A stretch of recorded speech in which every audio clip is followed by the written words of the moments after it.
Avatar Meher బాబాకి జై. ప్రీతమ అవతార్ మెహర్ బాబా అన్నారు, ఎవరైనా తప్పు చేసినా లేదా నన్ను మోసం చేసినా వారు చేసిన తప్పును బహిరంగంగా ఒప్పుకుంటే నేను వారిని క్షమించగలను, లేదా ప్రతిచర్య చాలా చెడుగా ఉంటుంది అని హెచ్చరించారు. బాబా తొలి రోజులలో శిష్యులను దీనికి సంబంధించిన ఒక సంఘటన మనం తెలుసుకుందాం. గుల్మాయి కుమారుడు ఆది పూనాలోని దక్కన్ కాలేజీలో చేరి తన బంధువు సరోజ్తో కలిసి కోడు ఇంట్లో ఉంటూ ఉండేవాడు. ఒకరోజు ఆది బెయిలీ కలిసి ఫెర్గూసన్ రోడ్లో గల బాబా ఆశ్రమానికి వెళ్ళారు. ఆది అక్కడికి వెళ్ళగానే బాబా అతనిని చూసి ఇలా అన్నారు, నీవు రోజు సాయంత్రం నా వద్దకు రా, ప్రతి ఆదివారం నాతో గడుపు అని ఆదేశించారు బాబా ఆదిని. ఒకరోజు బాబా ఆదితో ఇలా అన్నారు, నీవు చేసే ప్రతి పని విద్యుత్ ధర్మంగా నిర్వర్తించు. అయితే విద్యుత్ ధర్మంగా నీ మనసు, హృదయం నాకు అర్పించాలి. నీ జీవితంలో ప్రధాన భూమికి ఏమంటే నా గురించి ఆలోచించడమే అన్నారు మెహర్ బాబా ఆదితో. ఆది అన్నాడు, బాబా నేను చదువుకునేటప్పుడు కూడా నీ గురించి ఆలోచించాలా అడిగాడు ఆది బాబాను. బాబా అన్నారు, చదువుకునేటప్పుడు నా గురించి ఆలోచించవలసిన పని లేదు అన్నారు. అయితే సమయం చిక్కినప్పుడల్లా నీ దృష్టినంతా నాపై కేంద్రీకరించాలి. అది ఎలాగంటే నీవు ఎవరినైనా ప్రేమించేటప్పుడు ఏ రకంగా మనసు అంతా ఆ విషయంపై కేంద్రీకరిస్తావో అదే మాదిరి నీ దృష్టిని నాపై సారించు. నాతో ఆంతరిక సంబంధం ముఖ్యం అని బాబా ఆదికి చెప్పారు. కాలేజీ చదువు కొనసాగించమన్నారు బాబా ఆదిని. పూనాలో స్నేహితులున్న ఖబ్సాపేటకు కానీ తన తల్లిదండ్రుల ఇంటికి కానీ వెళ్ళడానికి మెహర్ బాబా గుర్రపు బండిని వాడేవారు కాదు. కొంతమంది శిష్యులతో కలిసి ఏదో ఒక విషయం మాట్లాడుకుంటూ నడుచుకుంటూ వెళ్ళేవారు. ఆ చర్చ ఆధ్యాత్మిక విషయాలకు సంబంధించింది, అందరికీ అర్థమయ్యేదిగా ఉండేది. ఒకసారి అలా నడుస్తూ ఉండగా దారిలో గుబురుగా ఉన్న బ్రహ్మజముడు పొద కనిపించింది బాబాకి. ఆదికేసి చూసి బాబా ఇలా అన్నారు, నేను ఏ సమయంలో ఏం చెప్పినా చేయడానికి సిద్ధంగా ఉన్నావా నిలదీశారు బాబా ఆదిని. ఆది తాను సిద్ధంగా ఉన్నానని బదులిచ్చాడు. నీ టోపీని తీసి ఆ బ్రహ్మజముడు మొక్కల్లోకి విసిరేయి అని ఆదేశించారు బాబా ఆదిని. మంచి దుస్తులు ధరించడమనేది ఆదికి అలవాటు. అలాగే ఈ టోపీ ఆదికి అత్యంత ఇష్టమైంది. తన తండ్రి ఇంత ఖరీదైన టోపీ కొనడానికి తిరిగి డబ్బులిస్తాడా అన్న ప్రశ్న ఆది మనస్సులో తలెత్తింది. కానీ అనుమానాలు, ఆలోచనలు పక్కన పెట్టి ఆది తన తల మీద ఉన్న టోపీని బాబా ఆజ్ఞ ప్రకారం ఆ పొదల్లోకి విసిరేశాడు ఆది. బాబా ఆజ్ఞను శిరసావహించిన ఆదిని చూసి బాబా ఆనందించారు. మరొకసారి ఇలాగే మెహర్ బాబా ఆదిని తన దగ్గరున్న వేణువు అంటే ఫ్లూటు వాయిద్యాన్ని విసిరివేయమన్నారు. ఈ ఫ్లూట్ అంటే ఆదికి ఎంతో ఇష్టం. అయితేనేమి బాబా ఆజ్ఞను ముందు వెనక ఆలోచించకుండా పాటించాడు ఆది. పూనాలో బాబా కాలినడకను వెళ్తున్నప్పుడు అకస్మాత్తుగా నడవడం ఆపేసి నేలపై నిశితంగా చూస్తూ ఏదో పరిశీలిస్తున్నట్లుగా గంభీరంగా ఉండేవారు. బాబా ఏం చూస్తున్నారో తెలియక శిష్యబృందం ఆయన పక్కనే ఏమీ మాట్లాడకుండా నిలిచినవారు. ఒకసారి బాబా తన తల్లిదండ్రుల ఇంటి వెనకాల నేలపై నిశితంగా పరిశీలిస్తూ నిలుచుండిపోయారు. ఆ తర్వాత బాబా అన్నారు, మీకు తెలుసా నేనేమి చేస్తున్నానో అని తన శిష్యులను అడిగారు బాబా. ఎవరూ ఏమీ మాట్లాడలేదు. మళ్ళీ తిరిగి బాబాయే ఇలా అన్నారు, ప్రతి జీవి మరణిస్తూ తిరిగి జన్మిస్తూ ఉంది. ప్రతి సెకనులోనూ ఈ కార్యం జరుగుతోంది. దాన్నే నేను చూస్తున్నాను. తగిన ఆదేశాలు జారీ చేస్తున్నాను అన్నారు మెహర్ బాబా. ఈ అద్భుత దృశ్యాలను ఒక్కసారైనా చూసే అవకాశం బాబా నాకు ఇస్తే ఎంత బాగుంటుంది అనుకున్నాడు ఆది. మనకు కనిపించని అద్భుత ప్రపంచానంతటినీ బాబా చూస్తున్నారు. అయితే మనలో ఒక్కరైనా అలా చూడగలమా అని ఆది అనుకున్నాడు. బాబా మండలి వారికి చెందిన కుటుంబ సభ్యులకు బాబాతో ఎనలేని అనుబంధం ఉంటూ ఉండేది. బెహ్రెంజీ మామ జంషెడ్ ఇరానీ తరచూ బాబా దర్శనార్థం వస్తూ ఉండేవాడు. ఆయన్ని జంబూ మామ, అంకుల్ జంబూ అని మండల్లోని యువకులు పిలిచేవారు. జంబూ మామ ముసలివాడైన చమత్కారుడు, సహృదయుడు. జోపిడీకి సంబంధించిన కొన్ని నియమాలను ప్రస్తుతం సడలించిన రాత్రి 9 తర్వాత ఎవ్వరూ జోపిడీలో ఉండరాదన్న విషయాన్ని మాత్రం చాలా ఖచ్చితంగా అమలు చేసేవారు బాబా. ఒకనాటి రాత్రి జంబూమామ మరో 2 స్నేహితులు బాగా తాగి రాత్రిపూట జోపిడీలో బాబా ఏం చేస్తున్నారో కనిపెట్టాలని నిర్ణయించుకున్నారు.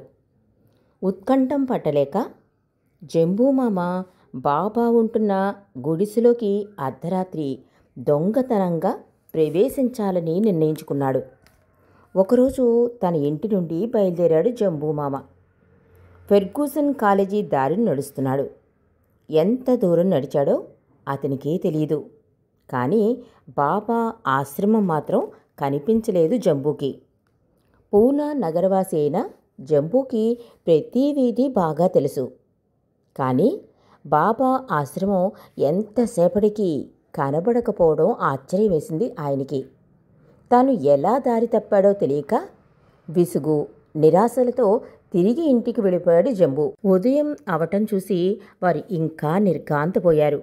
ఎందుకంటే కొన్ని గంటల క్రితమే బయటకు వచ్చినట్లు వారికి అనిపించింది. ఆ మర్నాడు జంబూ బాబా దగ్గరకు యథావిధిగా వెళ్ళాడు. అతన్ని చూసి బాబా ఇలా అన్నారు. రాత్రి బాగా నిద్రపట్టిందా? ప్రశ్నించారు బాబా. తనకు ఏమీ తెలియనట్లు నిద్ర పట్టలేదని జంబూ సమాధానమిచ్చాడు. ఆశ్చర్యం నటిస్తూ ఏమైంది, ఎందువల్ల నిద్రపట్టలేదు అని బాబా గుచ్చి గుచ్చి ప్రశ్నించారు జంబూని. బాబా ఎంత పట్టుపట్టినప్పటికీ జంబూ తగిన కారణం చెప్పలేదు. అసలు సంగతి బయట పెట్టలేదు.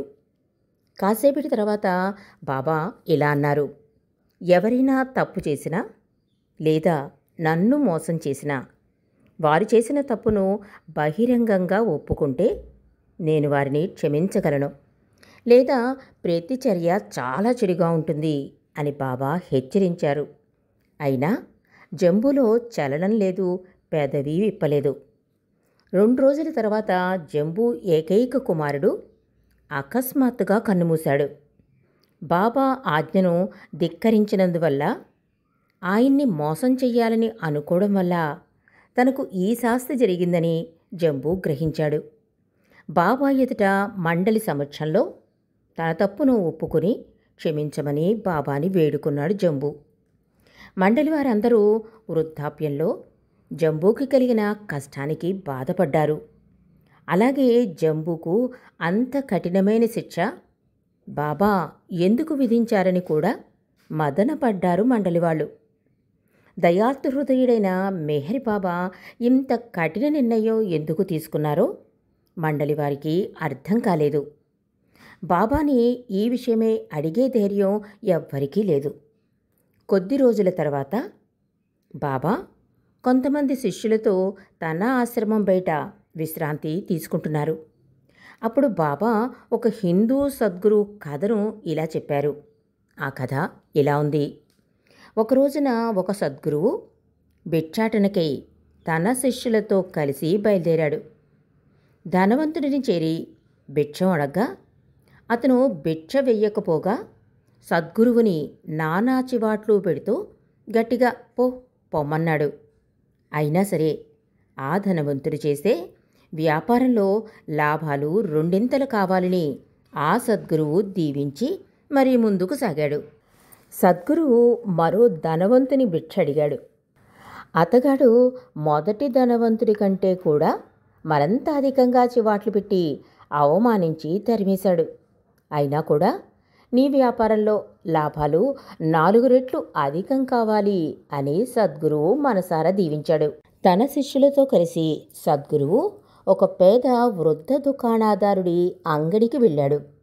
ఆ వృద్ధుడు ఎంతో గౌరవంగా, భక్తితో తాను ఎంతో కాలంగా దాచుకున్న సొమ్మును సద్గురువుకు ప్రేమగా సమర్పించాడు. పేద దుకాణదారుడికి ఒకే ఒక్క కొడుకు. అతని పంచప్రాణాలు కొడుకే. ఆ పేదవాని దగ్గర నుంచి సెలవు తీసుకుంటూ సద్గురువు ఇలా ఆశీర్వదించాడు. నేను భగవంతుణ్ణి ప్రార్థిస్తున్నాను. నీ కుమారుడు త్వరలో మరణించాలని దీవిస్తున్నాను అని సద్గురువు అన్నాడు. ఆ మర్నాడు ఆ పిల్లవాడు మరణించాడు. చావు కబురు విన్న సద్గురువు శిష్యులందరికీ గురువు ప్రవర్తన వింతగా కనిపిస్తుంది. ముగ్గురిలో ఒకే ఒకడు గౌరవంతో, భక్తితో ఆదరిస్తే అతన్ని దయతో ఆశీర్వదించకపోగా శపించడం ఏమిటి అని ఆశ్చర్యపడ్డారు సద్గురువు శిష్యులు. తన చర్యని సద్గురువు ఇలా వివరించాడు. ఆ ఇద్దరు వ్యాపారస్తులు ప్రాపంచిక విషయాల్లో కూరుకుపోయి బయటపడాలి అని కూడా ప్రయత్నించడం లేదు. అందువల్ల నేను వారిని ప్రాపంచిక విషయ కోపంలో మరంతా కూరుకుపోమ్మని దీవించాను.